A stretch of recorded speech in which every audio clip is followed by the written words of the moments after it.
देखिए, ideal transformer जो है वो एक इमेजिनरी ट्रांसफार्मर होता है, वो प्रैक्टिकली एग्जिस्ट नहीं करता है।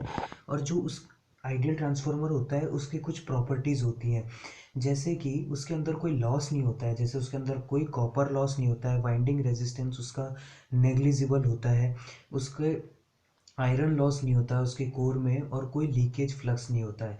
देखिए, कुछ कैरेक्टरिस्टिक्स तो आइडियल ट्रांसफार्मर के कुछ इस तरीके से होते हैं कि उसका जो है ज़ीरो वाइंडिंग रेजिस्टेंस होता है, वाइंडिंग रेजिस्टेंस उसका ज़ीरो होता है। इसका मतलब है कि उसकी जो प्राइमरी और सेकेंडरी वाइंडिंग है उसके अंदर कोई भी रेजिस्टेंस नहीं होता है, इसका मतलब वो प्योरली इंडक्टिव इन नेचर होती है। दूसरी जो प्रॉपर्टी है वो है कि इनफाइनाइट इनफाइनाइट परमिएबिलिटी होती है उसकी कोर की। इसका मतलब होगा कि उसके अंदर जो भी मतलब उसके अंदर जो भी मैग्नेटाइजेशन करंट के थ्रू फ्लक्स जनरेट होगा वो 100% काम करेगा, मतलब उसके अंदर कोई लीकेज नहीं होगा। उसकी परमेबिलिटी जितनी ज़्यादा होगी जिस कोर की, उसका उतना ही अच्छा एफिशिएंट ट्रांसफार्मर बनेगा। मतलब उसके अंदर जो एमएमएफ रिक्वायर्ड होता है फ्लक्स जनरेट करने के लिए वो बहुत ही कम काम में होगा। जो उसका मैग्नेटाइजेशन करंट यूज़ होता है उसको मैग्नेटाइज करने के लिए वो भी बहुत ही कम होगा। इसका मतलब कि एफिशिएंसी बहुत अच्छी हो जाएगी। तीसरी जो प्रॉपर्टी है वो है नो लीकेज फ्लक्स, कि उसके अंदर कोई भी लीकेज फ्लक्स नहीं होता है। इसका मतलब है कि जितना फ्लक्स आप प्राइमरी वाइंडिंग से जनरेट करेंगे वो पूरा का पूरा फ्लक्स सेकेंडरी वाइंडिंग से लिंक हो जाएगा, कोई भी फ्लक्स इधर उधर नहीं जाएगा, मतलब कोई लीकेज नहीं होगा उसके कोर से या उसके वाइंडिंग से।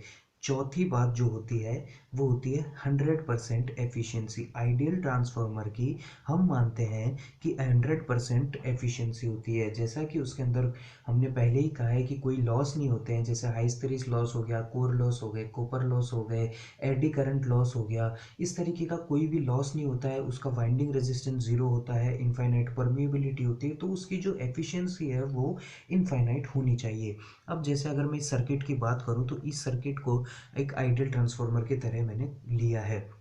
इसके अंदर V1 वोल्टेज दिया है जो कि I1 करंट को फ्लो करवा रहा है, और यहाँ पर इस V1 वोल्टेज और इस I1 करंट की वजह से एक EMF इस प्राइमरी वाइंडिंग में जनरेट होगा जो कि E1 है, और इस E1 की वजह से एक फ्लक्स जनरेट होगा।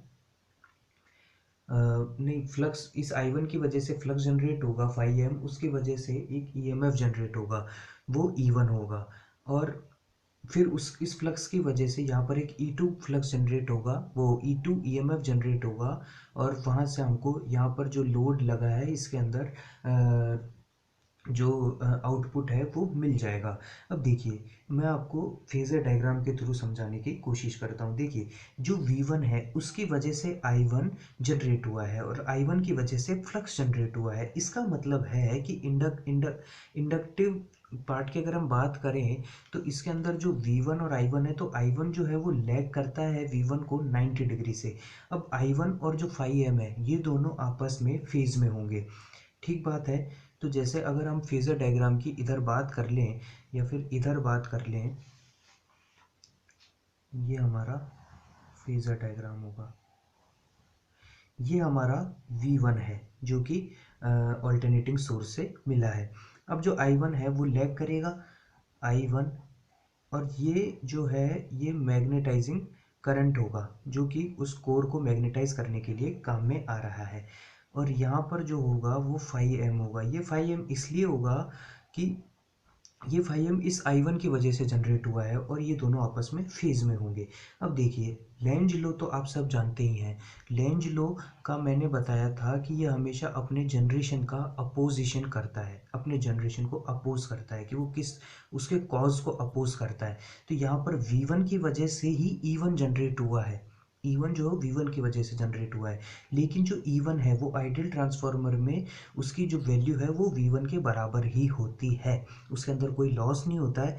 लेकिन अब लेंज लो की वजह से जो V1 है V1 का अपोज करेगा, इस वजह से वो अपोजिट साइड शो किया जाता है, यहाँ पर E1 शो करा जाता है। अब देखिए, इस फ्लक्स की वजह से ही E2 जनरेट हुआ है, और जो E1 और E2 है वो दोनों आपस में फेज में होंगे।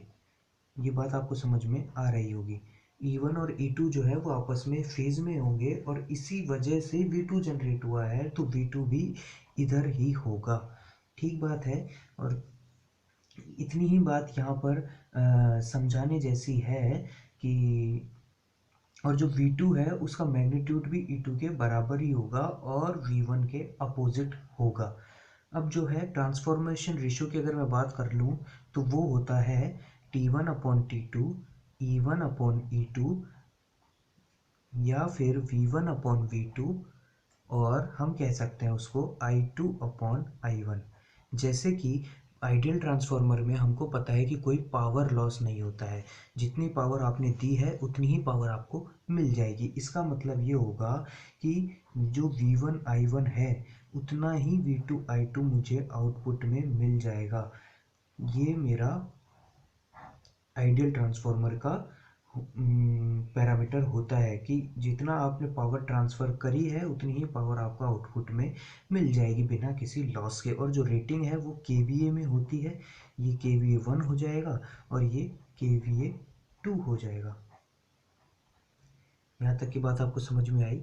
ये हमारा आइडियल ट्रांसफार्मर का लेक्चर पूरा होता है। अगले लेक्चर में हम बात करेंगे transformer on no load and transformer on load. Thank you.